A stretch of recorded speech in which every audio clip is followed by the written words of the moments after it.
Why, yes. Yes, I do wear glasses. It is Wednesday, my lovelies, and I haven't done a Wednesday in a long time. Woo woo.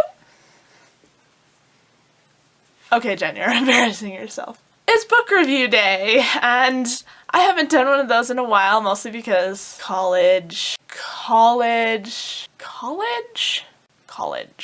I just finished what I would say is one of the most amazing, influential books I've ever read in my life. Paper Towns by John Green. Can we just take a moment here and think about how amazing John Green is? Really, I think that the gods of literature are shining down on him, like, while he's writing, he'll be like, yes, and the guys will be like, oh, and then he's like, oh, I've got an idea.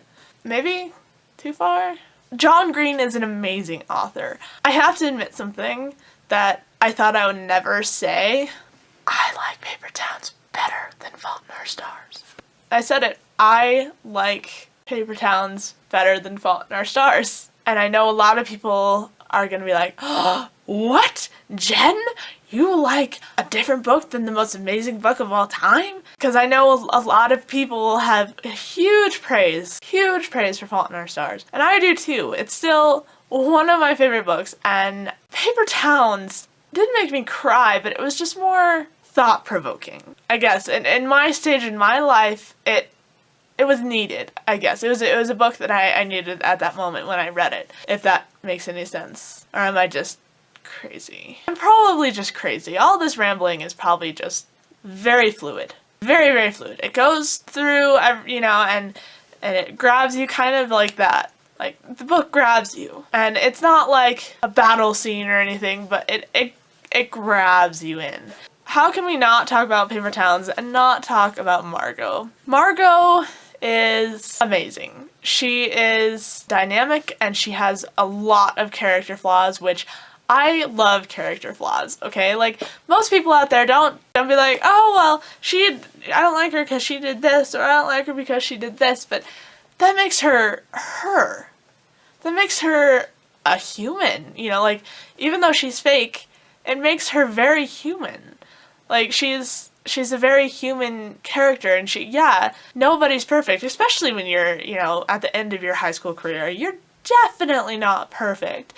You don't know everything about the world. You don't know what's going on. You fantasize. You think things are better where, the grass is greener. I love that she has different sides to her at school and at home and, on her own and everything. I really like that. I also love her sense of adventure.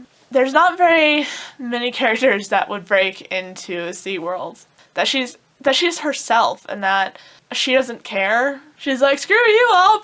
I'm gonna go over here and do what I want.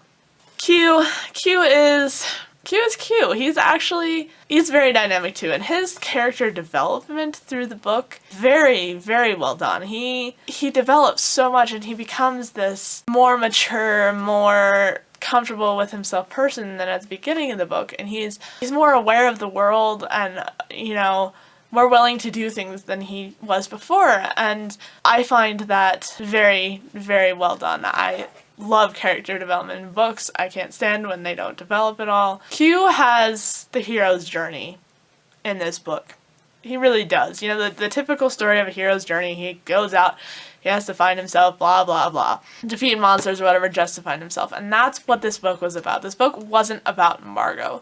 Like, it was about Margot, but it wasn't. I don't know if any of you have read it or know what I'm talking about, but when he was finding Margot and when he's learning more about her, he learns more about himself, which I find very, very intriguing. I loved everyone else. I loved everyone else in this book. I loved his friends and how real they were. Like, they went to parties, they wanted to go to prom, they got drunk, they cried, they were all very, very different and dynamic, and it really made me think. It made me ponder, it made me even want to go out and do something, I love the ideas of paper towns and paper people, and I'm going to try to be somewhat vague so I don't ruin it for all of you out there that haven't read it.